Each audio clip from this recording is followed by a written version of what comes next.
Good evening, everyone. I'm Ankit, and you are watching the Daily News Simplified, which is your one stop solution for current affairs analysis. Now, as you can see from this screen, we'll be discussing six important articles which we have picked up from today's newspaper. Today, that is last day of August. Now, let us get straight away to the articles. But before that, please make sure to hit the like button and also do not forget to subscribe to our YouTube channel. Now, the first set of articles you can see appeared in all three newspapers because Prime Minister Narendra Modi yesterday highlighted the achievements of India's fintech sector.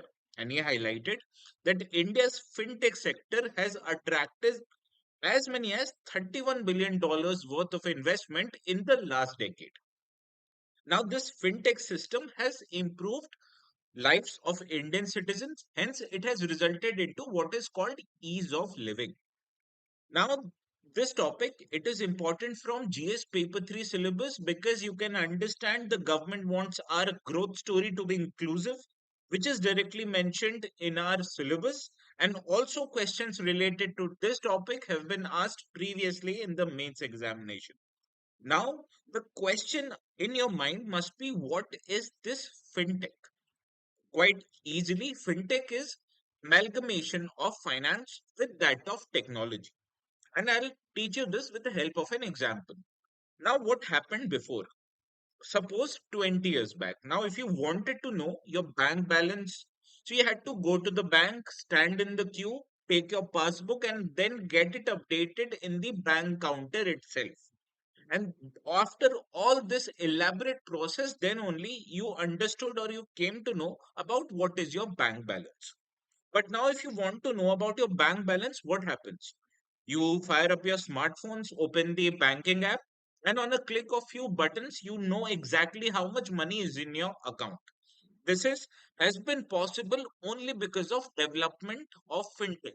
That is technological tools to simplify and technologize and improve financial transactions. Understood. Now, this fintech is a large industry in India that globally, India's fintech industry, as you can see from this screenshot, is third largest. Now, over 3,000 fintech startups have been registered by the government. And also, India, in terms of transactions worldwide, that was in the year 2002, sorry, 22. India accounted for as much as 46% of all real time financial transactions. So you can understand the size of Indian economy and then compare it with size of digital transactions, you can understand it is quite huge. So to support this industry, you need as many companies, be it private, public, and startups all together. And also the importance of this sector can be highlighted in absolute terms that India has 17 fintech unicorns, which means startups that have a valuation of more than 1 billion US dollars, and industry witnessed 185 billion number of digital transactions. Now, in terms of value, this amounts to almost 139 lakh crore rupees. And fintech funding from the last 10 years, as has have been highlighted by Prime Minister, has been more than $31 billion, which is highlighted even here. Now let us understand what are the driving factors of fintech industry, because why India is witnessing so high growth of fintech industry. And there are multiple reasons. First of all, as you can understand, India's demographic is comparatively young because more than 65% of India's population is less than 35 years of age.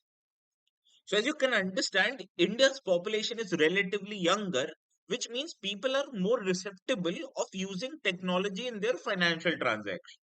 And this younger demographic is aided and supported by increasing internet penetration across the India, be it rural or urban areas combined. And because of this increasing penetration, India currently is the third largest telecom and data market across the world. Now, this fintech industry was also propelled by favorable government regulations. Why? Because in 2016, you understand a phenomenal policy measure was taken by government of India that was called demonetization. Now, across all these policy measures, government understood one thing, that the level of financial inclusion in India is quite low. So, to progress India's financial inclusion, government brought many policies, one of which was demonetization, which was aimed at reducing the use of cash across the country. So, to promote use of less cash, government developed many digital transactions and digital tools, which also meant making available open source platforms. One of the most important is the unified payment interface, which you and I and many people across the country use it on a daily basis. Now, the source code of this UPI was made available by the government, which promoted many other app makers such as Paytm, PhonePe to develop their own apps over UPI. And this has enabled promotion of transaction of money digitally. Again, which has become a driving factor of fintech industry in India. Now, because of all this policy measure, that is favorable government regulation, government also promoted the use of debit and credit cards. How? It made the merchant discount rate, which is a fee charged by these companies, and for rupee transactions, government made it zero. So again, you can understand government wanted people to use digital tools to transfer money, which became a driving factor for fintech industry. Another achievement is technological innovation, which has been taken up by startups and government put together. Why? Because as I already told you, government has made available the open source tools, which enables the startups to innovate over these tools. Again, which has promoted technological innovation in Indian industry now across the measure, be it digital payments, be it credit lending, be it other tools such as insurance, equity, mutual funds, all of these industry, it is quite recipient of technological tools. And these are the combined total of driving factors which has promoted use of fintech in India. Now let us understand how fintech benefits Indian economy. First, let us understand how it makes digital payment easier. Now I told you with use of UPI, the transaction of money from one account to another account has become quite easier because you do not need middlemen. So as much as small transactions such as rupees 10 can be undertaken by UPI without any cost. So not just it makes it easy and quick, but it also makes digital payments cheaper. So this promotes consumption in the economy, and also it requires less amount of cash outflow in the Indian economy, which means it promotes the move towards cashless economy. So all of this measure it benefits Indian economy. Also, the second step that fintech industry it promotes ease of credit dispersal, which we understood few days back that government or RBI is bringing what is called unified lending interface, that it is a technology platform which has inputs from all kind of data sources, and using this platform banks and NBFCs it makes it easier for them to disburse credit to lenders. Why? Because first of all, banks need data to understand whether we can repay the credit or not, which makes process of credit appraisal easier. Again, this platform will match lenders with borrowers, that lenders such as you and I can explore what kind of borrowers are there, and also how much amount of interest is charged by one particular lender. So all of this put together makes credit dispersal easier. Now, making credit dispersal easier promotes investment levels in the economy, because more and more startups and industry they will take credit, they will invest it in the economy, which will create not just jobs but also increase the taxation income for the government, that is taxation based revenue. Now also, as you can understand, Indians day by day they are becoming more and more aware, and they are becoming more and more receptive to save and invest their money into productive investment scheme. Again, in this field, fintech is taking leaps and bounds, because for choosing products such as mutual funds or investing in equity, there are multiple technological platforms such as Zerodha Grow. All of this are example of fintech industry. So utilizing these platforms, you can save and invest money, manage how much money is there, and also choose the best products such as mutual fund or equity to promote investment and better secure your future investment.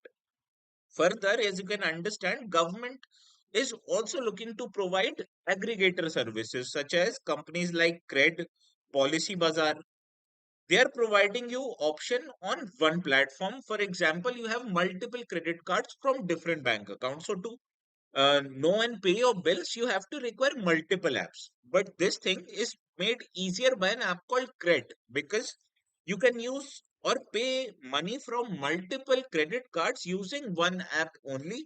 And same is the case with Policy Bazaar.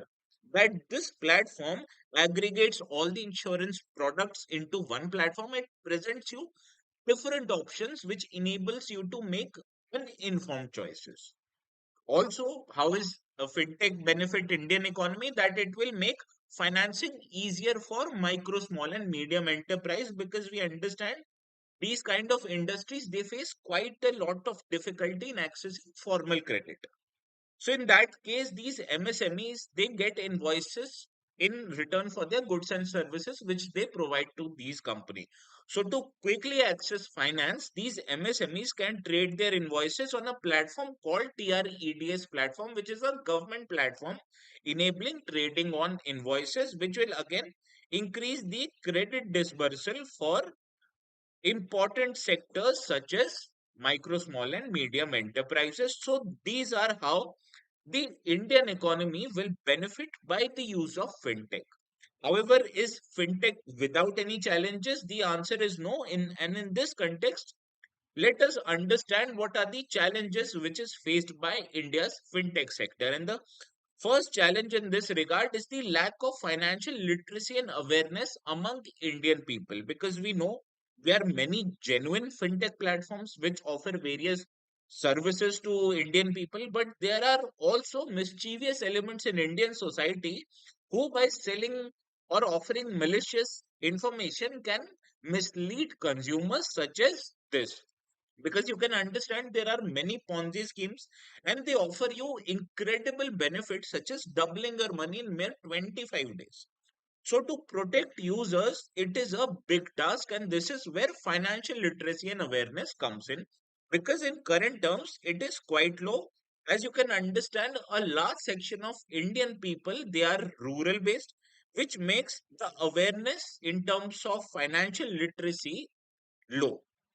Also, India fintech sector stores a lot of private data on what kind of salaries you have, what kind of savings do you have, which is a private and a secure source of data. But what happens if this data leaks in the market, which makes consumers vulnerable to data and privacy risks? So this is the second challenge, that consumers and platforms, they themselves are vulnerable because these store large amount of data which is quite receptible or susceptible to be hacked by malicious sources. Also, the adoption of fintech in varied sectors of the Indian economy is quite different and differential, because sectors such as agriculture or micro, small, and medium enterprises, their adoption of fintech services is low as compared to finance sector and other important service sectors in the economy. So we understand that the penetration of fintech across the economic sectors are not uniform. Also, the government is rapidly changing regulations, that in recent times it made it mandatory for Indian payment companies to have their data centers located in India. So this kind of rapidly changing regulations, it disincentivizes investment in the sector. Why?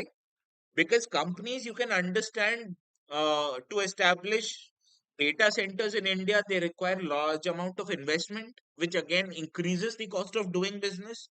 So this is how rapidly changing regulations makes it difficult for companies to set up and do their business because of increasing cost. So these are the ongoing challenges which are faced by the fintech sector in the country. And in this regard, let us understand a suggestive way forward in order to make fintech a more inclusive sector. The first is that we need to strengthen the foundational infrastructure. And what is foundational infrastructure? That is providing data services like internet across the country in uniform basis. And also you have to set up data centers to store the large amount of data which is generated by the financial sector. All of this are foundational infrastructure. And in this regard, government has to play a key role. First of all, that government has to establish and provide data services across the country, which will enable people to use fintech.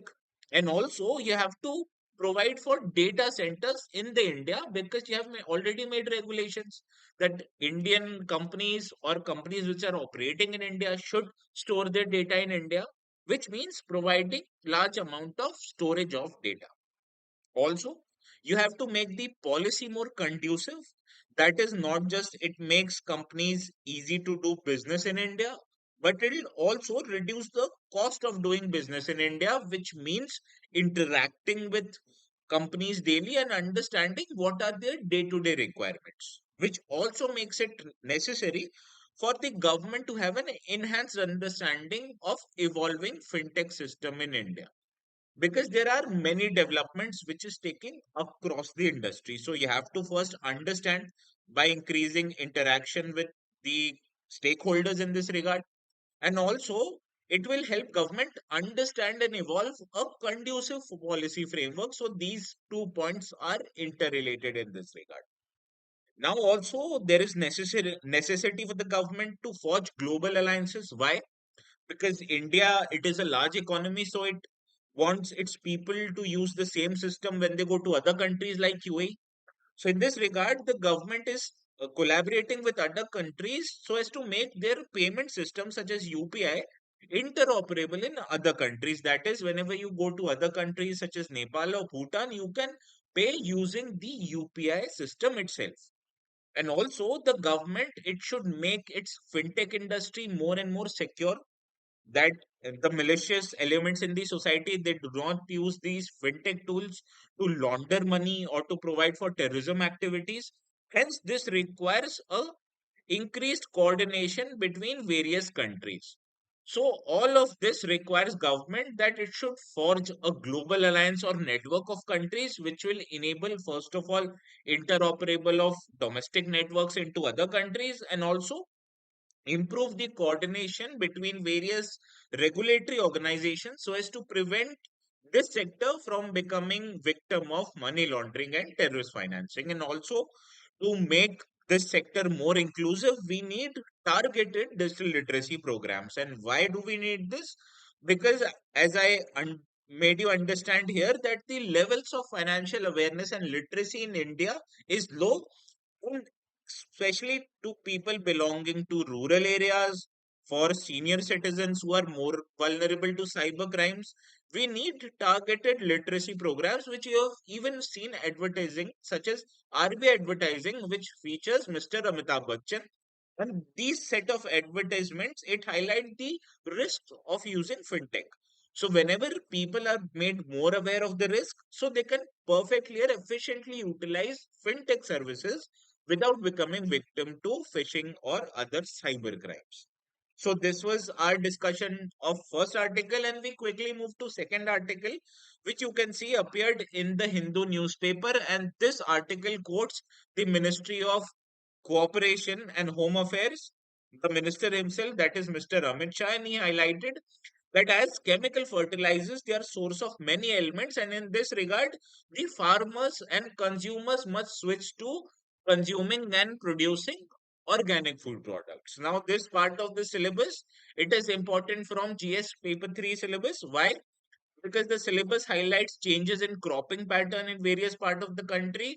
And as you can understand from recent commentary, India is looking more and more to grow organic food products. Also, similar questions have been asked in UPSC mains examinations before. Case in point, this 2019 question on integrated farming services, which also helps in sustainable agricultural production. Now, in very simple language, what is organic farming? Any farming practice which does not utilize chemical fertilizers and pesticides, they are called as organic farming initiatives. Now, How do you think is organic farming possible? First of all, that for any farming and cultivating activity, you need to ensure or maintain a sufficient level of organic matter levels in your soil. And how does soil has sufficient matter of organic levels? Because soil made sure that microorganisms in the soil, they undertake certain kind of biological actions on the soil. So to promote this organic matter levels and maintain the organic matter levels in organic farming, the farmers, they almost are reliant on recycling of organic materials, that is farm residue or animal excretas. We recycle these materials and then utilize these materials as biofertilizers or biopesticides, which ensures maintenance of organic level and action of soil microorganisms in soil.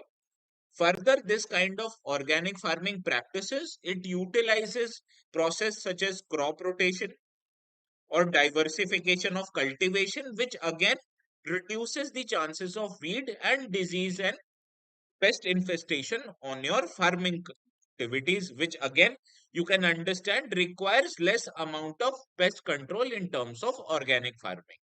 Now, organic farming is not just related to cultivation of food grains, but it also includes extensive management of livestock. Because why? First of all, livestock are providing you excreta, which you utilize as a key input source. Also, these livestock, they give you many products such as milk and meat. And also, this organic milk and meat are much demanded in the market. So, utilizing all this process, the one intention of organic farming is to pay adequate attention to the environment, because not just it makes the agricultural activity a more socially responsive activity, but it also makes agriculture a more environmentally responsible activity. Why? Because we are reducing the amount of pollution which is caused by chemical fertilizers, and we are also recycling the existing materials, which also reduces the cost of agriculture which is incurred by the farmer. So these are the key characteristics of organic farming, that to maintain the sufficient level of organic material and promote action of soil microorganisms, we almost rely on recycling of organic materials which is produced in the farm itself.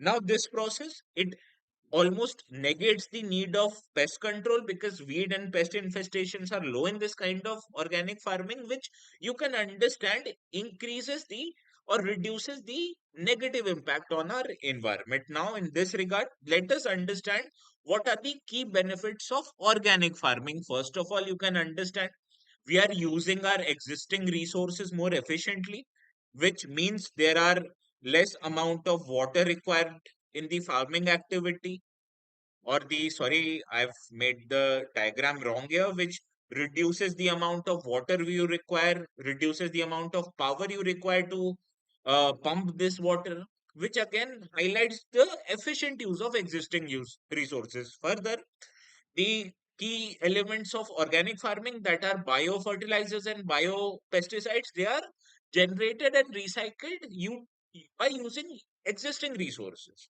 So again, this highlights the efficient use of resources, and when the farmers are reducing their resource use, you can understand it also gives certain economic benefits. Why? Because first of all, by efficiently using your resources, the farmer, they require less amount of money for undertaking farming practices, which again reduces the cost of cultivation. And also you understand the organic food products in the market, they command premium over you regular products. So again, it increases the income sources of farmers, and also it promotes what is called as ecotourism, because important organic growing areas in the country, they have witnessed increased demand for tourists. So again, this not just gives economic benefits to farmers in terms of reduced cost and increased income, but it also gives immense economic benefits to the organic growing region in form of promotion of ecotourism. Also, you can understand it gives certain ecological benefits, because first of all, we are using less amount of chemical inputs, which brings us to the chance of less pollution. And also it negates the chances of leaching of chemicals into our groundwater and nearby water bodies.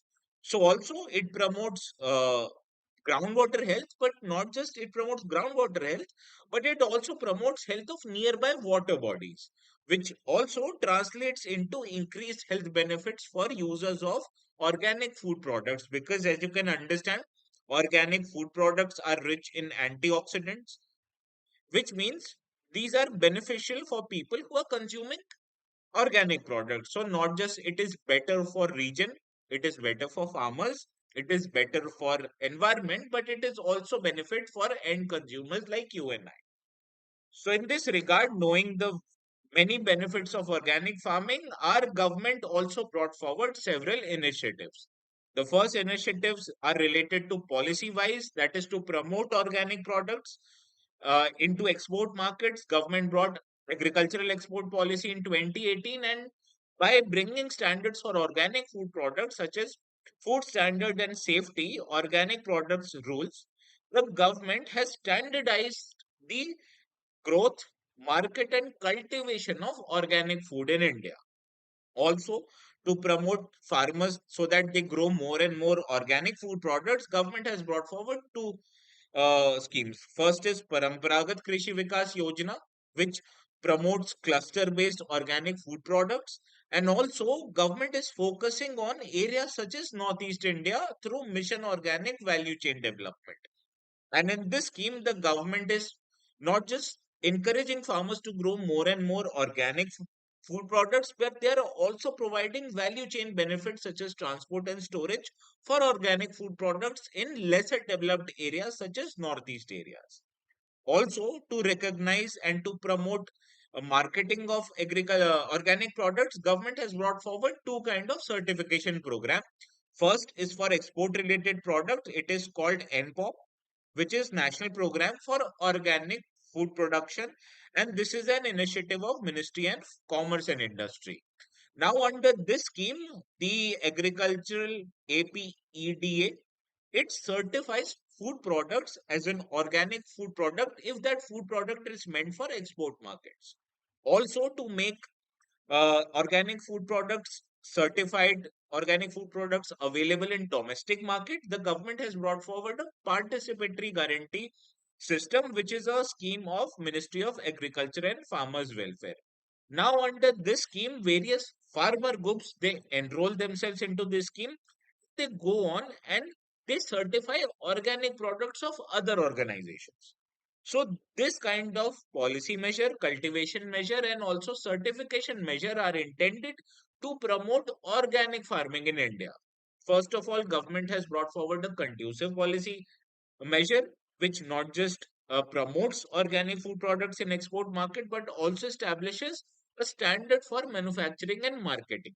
Also, to encourage farmers, government brought forward these two schemes, and it is necessary for us to certify our products, for which government also brought two schemes. But as you can understand, because of all the schemes in recent years, India, in terms of area under cultivation and organic farming, India is world's second largest organic food producer. And in terms of number of farmers involved in organic farming, India is the first largest economy.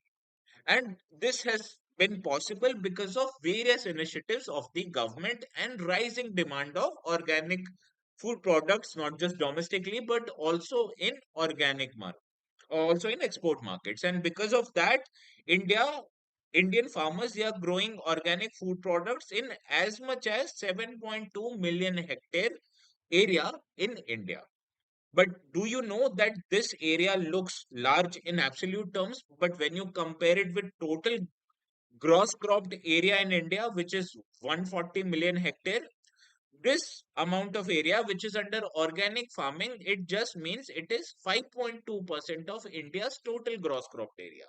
So why, despite many of these benefits, are farmers growing organic food products over just 5% of India's area?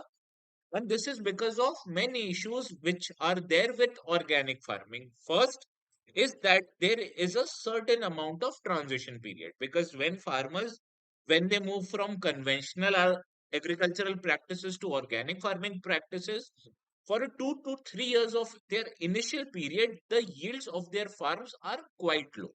And because of their lower yields, the farmer for those 2 3 years, they have lesser source of income, which again discourages farmers from indulging in organic practices.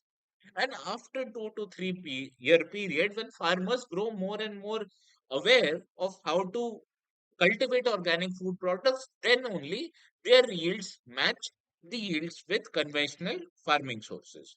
Further, in terms of conventional farming, you require chemical fertilizers and pesticides.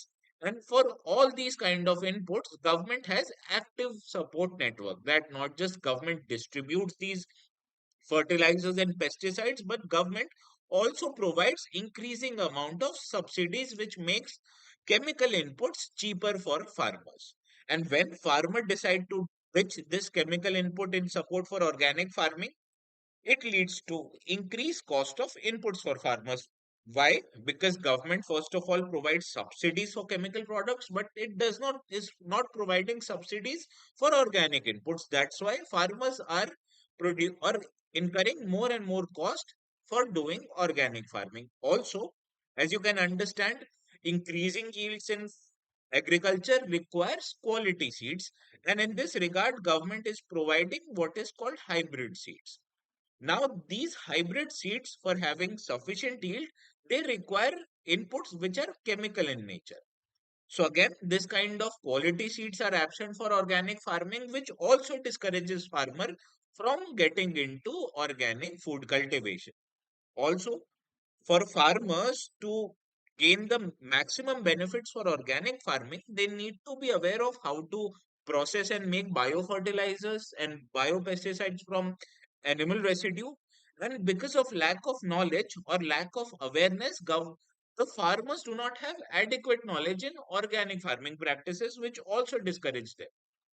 Further, you also know that you require large amount of biomass for manufacturing biofertilizers and biopesticides, which is not a problem for big farmers. But when it comes to small and marginal farmers, sourcing of biomass becomes a problem, because first of all, their agricultural activity is quite small, which means that they cannot source their biomass from their farmers, and rather than that, they have to purchase biomass from masses, which again increases their farming cost.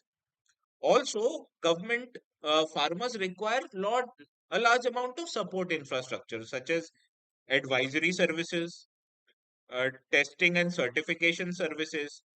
And all of this is required, that first of all, you have to make sure now that your products, which are organic products, they are certified by any recognized agencies. Then only you can market them as organic products now. So that they require support infrastructure, which in today's case is not sufficient. That is why, because of lack of support infrastructure and increasing cost, the farmers, they are unable to meet the export demands for organic food products, because to test and certify their products, they require money, and also they require increased amount of money to grow and cultivate organic crops, which again increases their overall cost, and again makes our product less competitive in export markets. So these are the sum total of issues which you can understand are interrelated. And these issues, they discourage farmers from getting into organic farming. So in this regard, let us understand what should be the way forward in order to make organic farming more economically remunerative and also environmentally sustainable. And first of all, there is a need for a transparent compliance framework. First of all, you have to encourage farmers to certify their products, because only after certification it makes sense for them to market products as an organic food product. And you also have to build the trust in terms of end consumers, that the certified process that you are using is foolproof. That is, whatever organic products that are available in the market, they are genuine products, and then only when the customer trusts your certifying process, then only they'll purchase those expensive organic food products. Also, you have to establish supporting infrastructure, which means testing and certification centers,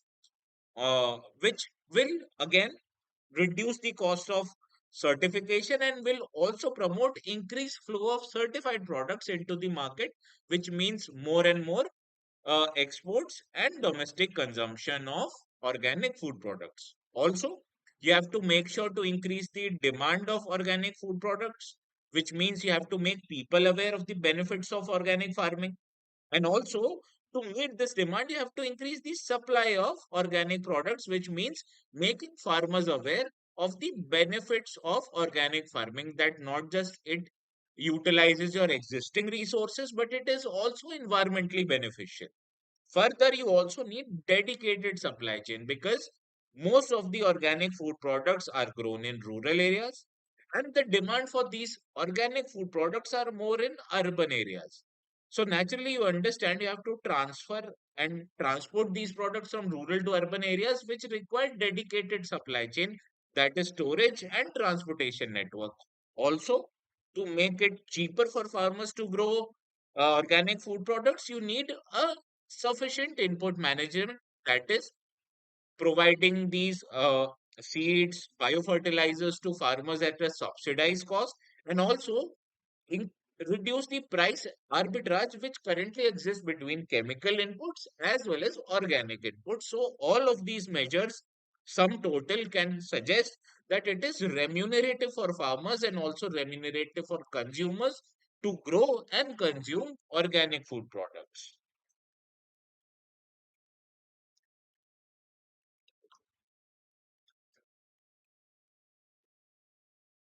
Now, with this, we move to second set of articles, which you can already understand by the trend, are related to prelims examination. Now, the first article in this regard, it appeared in the explain section of Indian Express, which highlights that India yesterday commissioned its second nuclear submarine, which is called INS Arighaat. Now, this is a substantial development in India's navy capacity and also important from news exams perspective. Why? Because as you can see, a question appeared in prelims on similar lines. And also, GS paper 3 syllabus highlights indigenization of technology. Now, if you don't know this yet, this second nuclear submarine was designed, developed, and manufactured in India, and this is a significant development as far as India's nuclear capability is concerned. Why? Because there is a thing called nuclear triad, which means any country which is able to launch a nuclear attack from land, air, and sea, then it is called that country has a nuclear triad. Now, the C component of nuclear triad is very crucial. Why? Because India has what you can call a no first use policy, which means India will not initiate a nuclear attack on the first hand. Rather than that, whenever the adversary attacks India with nuclear weapons, then India will retaliate in kind with that adversary. So, in that case, you require your nuclear armaments to be protected from initial attack by the adversary, which means you can understand it is easier for adversaries to neutralize land and air based assets. However, these submarines, they have a very peculiar quality, that is, they remain underwater and undetected for larger times, which makes it effective for any navy to have nuclear based submarines in the sea ready to attack at any moment. And this is where the India's nuclear submarines such as Arighat as well as Arihant comes into play. Why? Because there are two types of nuclear powered submarine. First of all is called SSN or nuclear attack submarines, the purpose of which are offensive operation, that they are made for short range salient attacks, and they are primarily uh, uh, armed with torpedoes and missiles. That means they are not armed primarily by nuclear armaments. Rather, they use tactics which enables them to engage enemy forces. While on the other hand, SSBNs, which are INS Arihant or Arighat, these are examples of ballistic missile submarine, which are, as you can understand by the name itself, they are armed by ballistic missiles, which makes them effective to have a strategic nuclear deterrent. Why? Because these uh, nuclear submarines, not they are just powered by nuclear power, but they also have nuclear warheads on their board, which can enable them to attack while remaining hidden for a long time. So these are two kinds of nuclear powered submarines, and India has both of them, that it has uh, taken under lease from Russia, that is INS Chakra, which is an example of nuclear attack submarine, whereas India has two nuclear ballistic missile submarine, which was designed, developed, and manufactured in India itself. Now, as you can understand, let us understand what is INS Arighaat. It is India's second and the newest missile armed submarine, which is armed by two kinds of missile. First is under development, that is K4 range of missile, which have a range of 3,500 kilometers. And currently, this kind of nuclear uh, submarines, they are armed by K-15 Sagarika missiles, which have range of 750 kilometers. Now, these Arihant class specification submarines, they have a length of approximately 110 meters and displacement of 6,000 tons. Also, what is important to note that these nuclear submarines are propelled by a nuclear reactor which is located in-house right here, and the water reactor, it enables the submarine to drive underwater. Further, this kind of nuclear missile submarine, it carries nuclear missiles, which makes it quite effective source of nuclear deterrent. So, nuclear propulsion, you can understand, enables these submarines to operate quietly and remain submerged for extended period, which is quite different when you compare it with conventional diesel electric submarines, which have to surface regularly. Also, this kind of submarines has an advanced stealth feature, which means that they can stay underwater for a long time, and it is also harder for the enemy submarines to detect these kind of nuclear armed submarines. So, based on this information, let us now solve the practice question. Consider the following statements. Nuclear powered ballistic missile submarines or SSBNs are primarily used for short range attack mission, which is incorrect, because you can understand for short range attack missions you require SSN submarine, whereas SSBN submarines are the submarines which ensures your nuclear deterrent, that they are armed with large ballistic missiles. So, moving to the second statement, nuclear submarines are required to routinely come up to the ocean surface to release carbon dioxide, which is produced by generator. Again, this is incorrect statement, because this statement relates to conventional and not nuclear based submarines. Moving on to the third statement, INS Arighat, it is equipped with ballistic missiles capable of carrying nuclear warhead, which is a correct statement, as I have already highlighted here, that it can carry as much as 12 K-15 missiles. So, only one statement here is correct, hence option A is the right answer. Moving on to the second article, which highlights that the Prime Minister, he has recently apologized for collapse of a statue of Chhatrapati Shivaji in Maharashtra, which caused some sense of embarrassment for the state government. Now, Chhatrapati Shivaji Maharaj is a recognized historical figure in Maharashtra society because of its contribution in driving the Mughal invaders out of central and southern India. Also, questions related to important historical empires have been asked by UPSC before. Case in point, this PYQ question, and also this kind of topic are important from prelims syllabus, because the syllabus itself highlights history of India and India's national movement. Now, this was the Maratha kingdom under the reign of Shivaji, and Marathas, they played a pivotal role in decline of Mughal power in India. As you can understand, under the dynamic leadership of Chhatrapati Shivaji Maharaj, which began in 1670s, and by mid 18th century, the Mughals were displaced from the central India. And as far as southern India is also concerned, under the leadership of Chhatrapati Maharaji Invaj, the Maratha generals, they invaded Thanjavur, which enabled the Maratha confederacy to have their dominance even in the regions belonging in present day Tamil Nadu. Now, in this regard, let us understand the early life of Chhatrapati Shivaji. And in this regard, Shivaji's father, that was called Shahji, he served under Malik Amrar, who was a minister under the Ahmad Shah of Ahmednagar kingdom. Now, Shahji played a crucial role in Ahmednagar's politics, and with this, he entered the service of Sultan of Bijapur. Now, when the kingdom of Ahmednagar it disintegrated into many sister kingdoms, Bijapur was one of them, and with death of Muhammad Adil Shah of Bijapur, Shivaji and Adil Shah II, who was then Sultan of Bijapur, they made peace with Aurangzeb. But you have to realize at that particular time, that is 1656, Aurangzeb was also engaged in war of succession with his brother, that was Dara Shikoh. So, taking that advantage, Shivaji invaded the areas belonging to North King Konkan and captured key cities and forts such as Surat. Also, to deal with this invasion of North Konkan region, Bijapur Sultan, at the behest of Aurangzeb, sent Afzal Khan to subdue Shivaji. However, Shivaji, because of his skill, was able to outmaneuver Afzal Khan and captured Panhala fort and secured recognition as the ruler of that territories. Also, Shivaji was also involved in conflict with Mughals, such as when Aurangzeb appointed Shaista Khan to crush Shivaji, Shivaji in response launched a daring attack on Shaista Khan, which forced Aurangzeb to recall Shaista Khan back to Delhi. Also, Shivaji attacked and plundered Surat, which was a major Mughal port.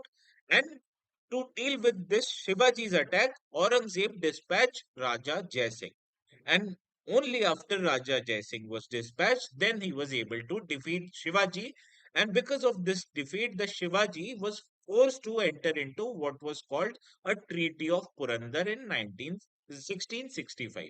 And in this treaty, Shivaji ceded the forts which was captured by him and also agreed to serve as Mansabdar under the Mughal rule.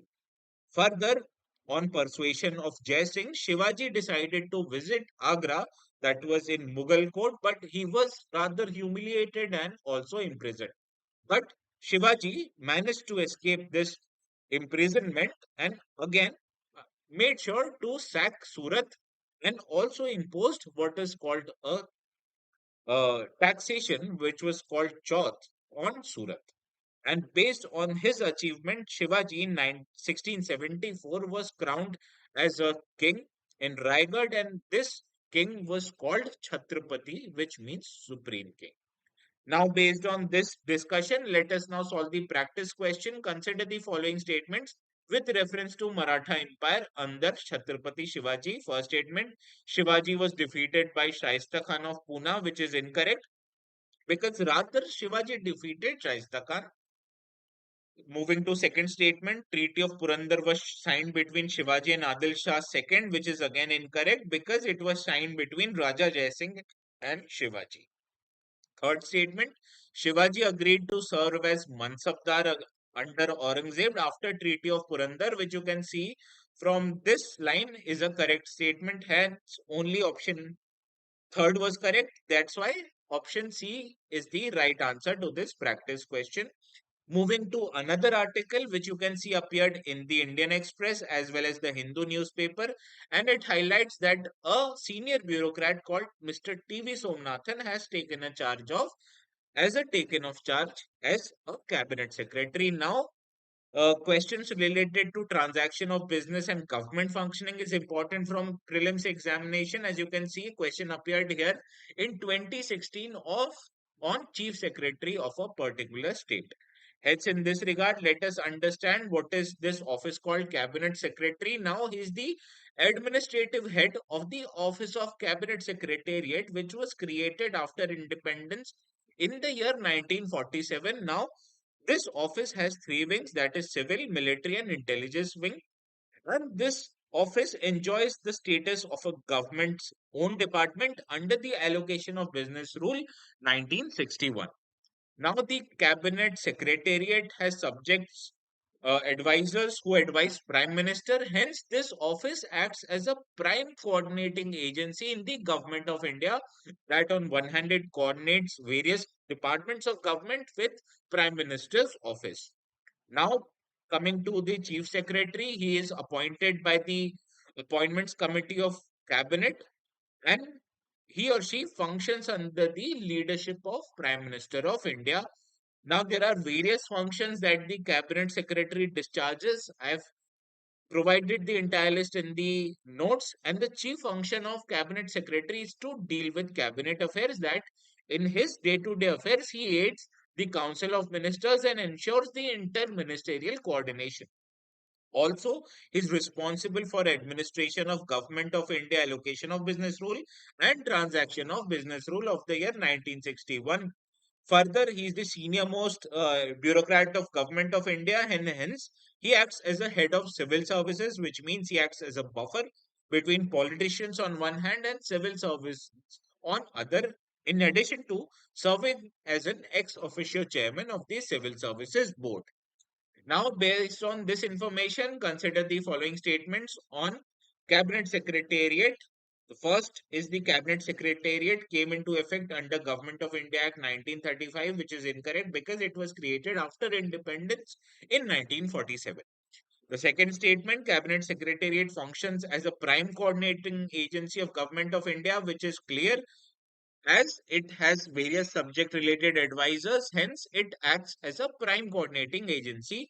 The third statement, Cabinet Secretary is responsible for administration of Government of India transaction business rule, which is again correct as he administers these two legislations.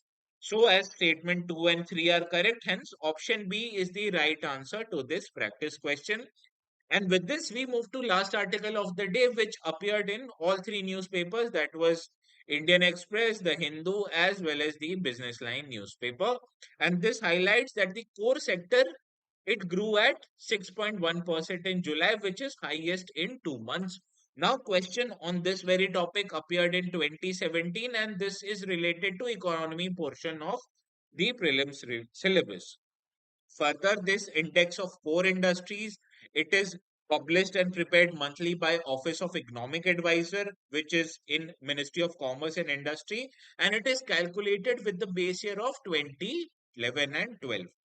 Now, this index, it takes into account 8 core sectors of the Indian economy, which is coal, crude oil, natural gas, refinery products, and other these four, which constitute almost 40% of total IIP index. Now, this IIP index, as you can see from here, is published by Ministry of Statistics and Program Implementation, while on the other hand, index of core industries, it is prepared and published monthly by Office of Economic Advisor of Ministry of Commerce and Industry. Now, the highest weightage of various 8 sectors in the index is with refinery products, which accounts for 28.04%. This is followed by electricity, which has the second largest weightage.